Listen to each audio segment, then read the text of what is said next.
शशि थरूर ने एक बार फिर से कांग्रेस के गांधी परिवार पर जबरदस्त तरीके से धमाका किया। लेकिन इस धमाके की जो सबसे खास बात है वो ये है कि ये धमाका भारत से नहीं बल्कि 7 समुंदर पार अमेरिका से लेकर आए।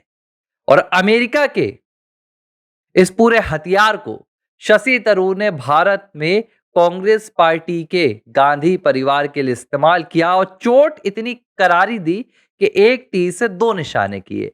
दो निशाने कौन से? एक उस नैरेटिव के जिस नैरेटिव को गढ़ने की कोशिश गांधी परिवार के चरण प्रिय उनके जो समर्थक हैं वो कर रहे थे। एक तो उसको ध्वस्त किया और दूसरा शशि थरूर ने एक ऐसे नैरेटिव को ध्वस्त किया, एक ऐसा निशाना साधा जो कांग्रेस में सभी को चीरते हुए, पार करते हुए सीधे जाकर गांधी परिवार पर लगा। कहानी क्या है पूरी बताऊंगा और इस कहानी का असली संदेश क्या शशि थरूर दे गए वो भी समझाऊंगा। दरअसल अमेरिका में 21 नवंबर को न्यूयॉर्क के जो नवनिर्वाचित महापौर हैं जोहरान ममदानी, वो राष्ट्रपति डोनाल्ड ट्रंप से मिलने पहुंचे। इसकी तस्वीरें भी सोशल मीडिया पर खूब आई, तरह तरह की बातें हुई, कई वीडियोस वायरल हुए। ट्रंप और जोहरान ममदानी के बीच में जो चर्चा हुई वो भी काफी वायरल हुई। दोनों के बीच में काफी अच्छी सार्थक चर्चा हुई, हंसी मजाक वाली चर्चा हुई और दो राजनीति के विपरीत धुरियों का जब मिलन हुआ, यानी कि जब डोनाल्ड ट्रंप और जोहरान ममदानी एक साथ सामने आए और दोनों ने एक दूसरे के लिए जिस तरह से शब्दों का इस्तेमाल किया, एक दूसरे का सम्मान किया, राजनीतिक विचारधाराएं अलग होते हुए भी एक दूसरे के प्रति सहृदय से भाव दिखाए। जाहिर सी बात है ऐसी तस्वीर अगर दुनिया भर में कहीं भी आती है तो उसका स्वागत किया जाना चाहिए। इस दौरान देखिए हुआ क्या कि एक पत्रकार ने सवाल भी पूछा कि ममदानी, आप पहले डोनाल्ड ट्रंप को फासिस्ट कहते थे, अब आप इस पर क्या कहेंगे? तो थोड़ा-सा यहाँ पर जोहरान ममदानी हिचक गए, उन्हें समझ में नहीं आया कि वो क्या कहें। लेकिन तपाक से तब तक डोनाल्ड ट्रंप ने कह दिया कि आप यस कह दीजिए, आप हाँ कह दीजिए, आपको एक्सप्लेन करने से बेहतर होगा कि आप निपट लीजिए। तो इस तरह की हँसी-मज़ाक भी हुई। भारत में इस वीडियो को लेकर नरेंद्र मोदी सरकार को घेरने की कोशिश की गई। ये बड़ा दिलचस्प है। किसने घेरने की कोशिश की? वामपंथी कुनबे ने घेरने की कोशिश की।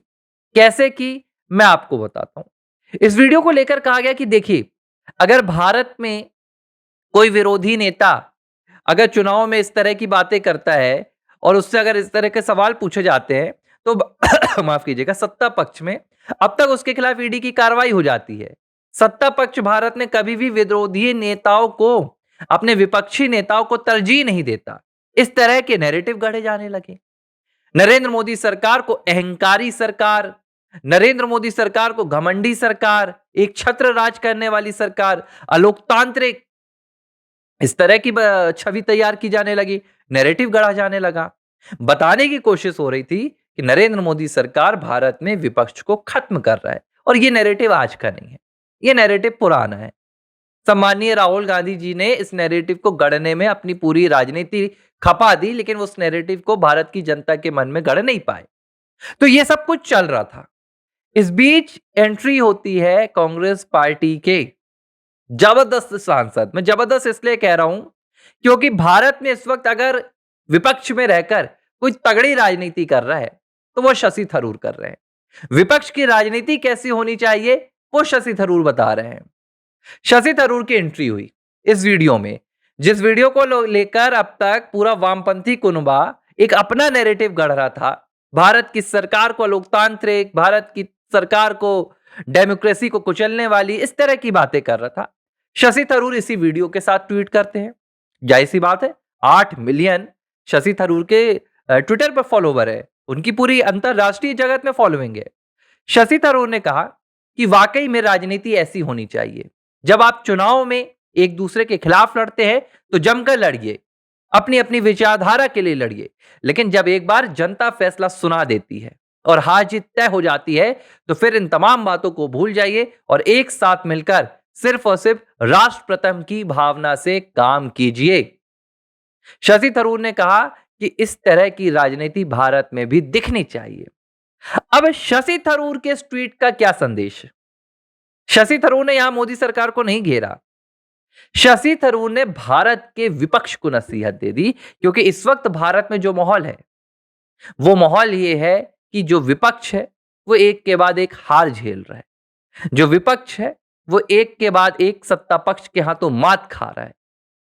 चुनाव दर चुनाव, 2014 का लोकसभा चुनाव, 2019 का लोकसभा, 2024 का आम चुनाव और इसके बाद 4 विधानसभा चुनाव बैक टू बैक।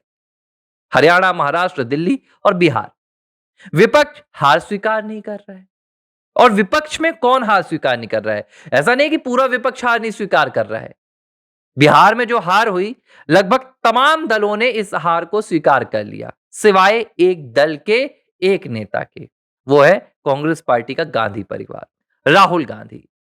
चुनाव में हार के बाद भी राहुल गांधी हथियार नहीं डाल रहे हैं। कौन सा हथियार? झूठ का हथियार, प्रोपोगेंडा का हथियार, फरेब का हथियार, देश विरोधी गतिविधियों का हथियार, लोकतंत्र को कुचलने का हथियार। और वो पूरा नैरेटिव सेट कर रहे हैं कि भाई ये चुनाव बीजेपी ने जो जीता है, वो फर्जी तरीके से जीता है, चुनाव आयोग के साथ मिलकर जीता है, वोट चोरी हुई, ईवीएम चोरी हुई, ये चोरी हुआ, वो चोरी हुआ। इसे लेकर जब शशि थरूर ने ट्वीट किया, तो शशि थरूर के ट्वीट पर भारतीय जनता पार्टी के जो राष्ट्रीय प्रवक्ता हैं शहजाद पूनेवाला, उनकी नजर पड़ गई।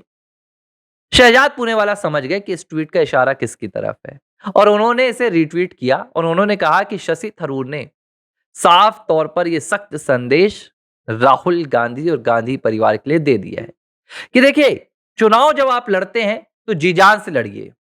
आपको प्रधानमंत्री नरेंद्र मोदी, भारतीय जनता पार्टी, राष्ट्रीय स्वयंसेवक संघ, इनकी विचारधारा को लेकर जो आपत्ति है, जनता के सामने रखिए। आप हर तरीके से इन्हें हराने की कोशिश कीजिए, साम दाम दंड भेद जो कर सकते हैं। लेकिन जब जनता अपना परिणाम सुना दे और विजेता का ऐलान कर दे, तो उसके बाद आपको राष्ट्र हित में अवरुद्ध नहीं बनना चाहिए, राष्ट्र की राह में रोड़ा नहीं बनना चाहिए। यह शशि थरूर ने सीधे गांधी परिवार को साफ संदेश दे दिया है कि अब आप हार चुके हैं। अब आप जो सरकार के खिलाफ, आप जो अब देश की जो संवैधानिक संस्थानें हैं, उनके खिलाफ ये जो प्रोपेगेंडा फैला रहे हैं, ये बंद कर दीजिए और भारत में ऐसी राजनीति अब होनी चाहिए। और ये सवाल सिर्फ राहुल गांधी के लिए नहीं है, ये पूरे देश की विपक्ष के लिए भी है, क्योंकि अभी हाल ही में आप देखिए, शीतकालीन सत्र शुरू होने वाला है। इनमें फिर से कोशिश की जाएगी कि सरकार जनहित के मुद्दे ना लेकर आए, जनहित के बिल ना लोकसभा में इंट्रोड्यूस करवा पाए, जनहित पर चर्चा ना हो। एसआईआर के लिए जो 14 दिसंबर को तारीख रखी गई है कि एसआईआर को लेकर दिल्ली के रामलीला मैदान पर कांग्रेस पार्टी एक बहुत बड़ी रैली करेगी। दरअसल इस रैली का दूसरा उद्देश्य कुछ नहीं है। इस रैली का सिर्फ और सिर्फ एक उद्देश्य है कि आने वाले आपके शीतकालीन सत्र को पूरी तरह से तहस नहस किया जा सके और जनता के हजारों करोड़ रुपए पानी में बह जाएं। इससे फायदा क्या होगा? फायदा यह होगा कि हम नरेंद्र मोदी को काम नहीं करने देंगे। हम जो देश में इस वक्त की सरकार है, क्योंकि इस सरकार से मुकाबला क्यों नहीं हो पा रहा, आप इस बात को समझिए। कांग्रेस पार्टी हो या देश के जो तमाम विपक्षी दल हैं, इस सरकार से मुकाबला क्यों नहीं कर पा रहे हैं? एक उदाहरण देता हूं। 2013 में जब दिल्ली में आम आदमी पार्टी की सरकार बनी, उसका मुकाबला किससे हुआ? उसका मुकाबला हुआ तब की जो वहां से जाने वाली सरकार थी, यानी कि शीला दीक्षित सरकार से मुकाबला था। उन्होंने शीला दीक्षित को हराया। भारतीय जनता पार्टी की तो तब दिल्ली में उतनी ज्यादा पैठ नहीं थी। शीला दीक्षित सरकार ने भ्रष्टाचार से दिल्ली के दामन को दागदार कर दिया था। आम आदमी पार्टी ने काम किए, इस बारे में कोई दो राय नहीं है। जो दिल्ली में अरविंद केजरीवाल का पहला कार्यकाल था, अगर उस कार्यकाल को अरविंद केजरीवाल ने बरकरार रखा होता, तो मैं ये दावे के साथ कह रहा हूं कि आज भारत में अगर नरेंद्र मोदी की कोई वास्तविक टक्कर होती, तो वो अरविंद केजरीवाल होते।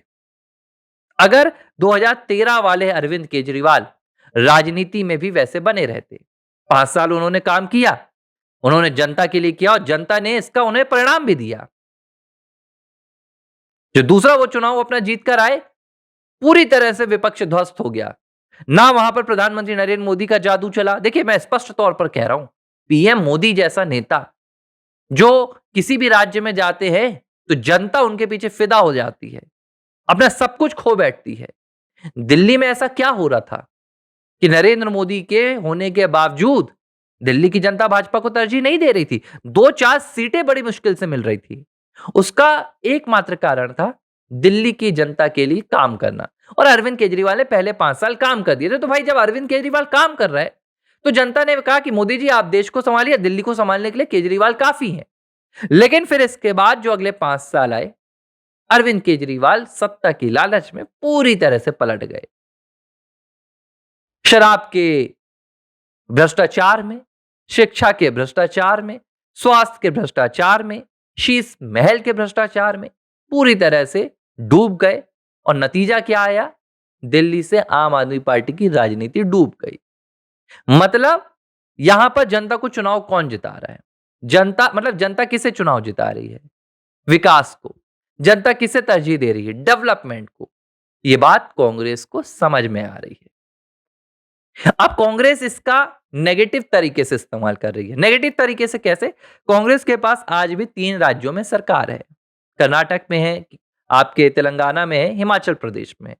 इन 3 राज्यों को अब तक कांग्रेस सरकार मॉडल नहीं बना पाई।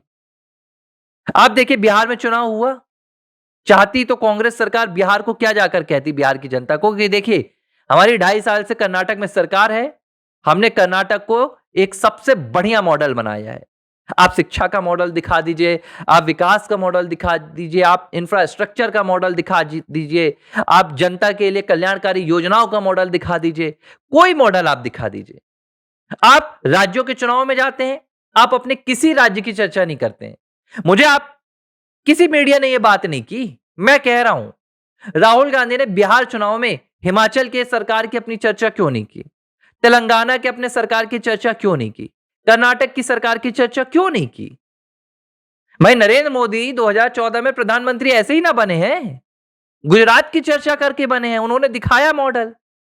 मतलब इनके पास दिखाने के लिए कुछ है नहीं। तो ये कोशिश क्या करते हैं कि जो नरेंद्र मोदी सरकार दिखाएगी, हम उसको रोक लेते हैं। नरेंद्र मोदी सरकार को उनके विकास काम से रोक देते हैं। तो अवरुद्ध पैदा करो। सरकार अगर हमारे साथ राजनीति में व्यस्त रहेगी, तो जनता की भलाई के काम नहीं कर पाएगी। अब जैसे जनता की भलाई कैसे है? एसआईआर, घुसपैठियों को निकाला जा रहा है। वो घुसपैठी जो भारत की जनता का हिस्सा खा रहे हैं, वो जाएंगे भाई, जो उसका बचेगा भारत की जनता को मिलेगा। लेकिन अब एसआईआर में अवरुद्ध बन रहे हैं ये नहीं चाहते कि घुसपैठी जाए। अपनापन है कोई इनका घुसपैठियों से? एक तरह से तो ये भी घुसपैठी ही है। आ गए इटली से हमारे भारत में, भारत की सत्ता में घुस गए। क्या कहेंगे इन्हें और क्या कहा जाएगा?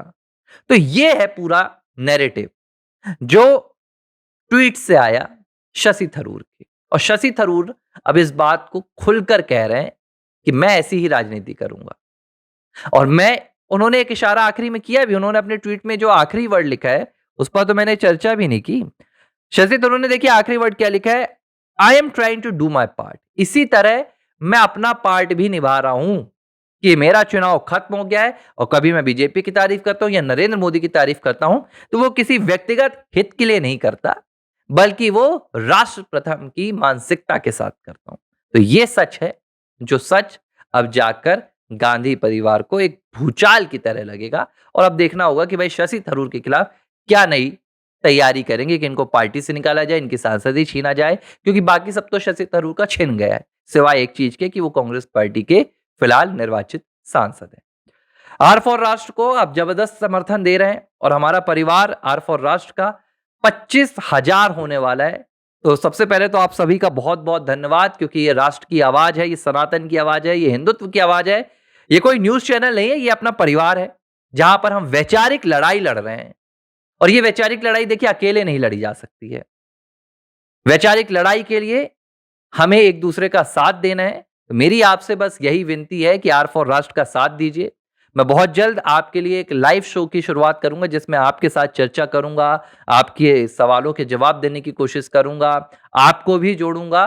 तो मुझे ज्यादा से ज्यादा आप लोग लाइक कीजिए वीडियोस को, इसे सब्सक्राइब कीजिए और अपने लोगों तक शेयर कीजिए, ताकि मैं राष्ट्र आर फॉर राष्ट्र के लिए कुछ ज्यादा मेहनत कर सकूं, कुछ ज्यादा यहाँ पर जुटा सकूं और आप लोगों के लिए बेहतर से बेहतर कंटेंट बनाऊँ ताकि हम राष्ट्रवादी एक माहौल निर्मित कर सकें।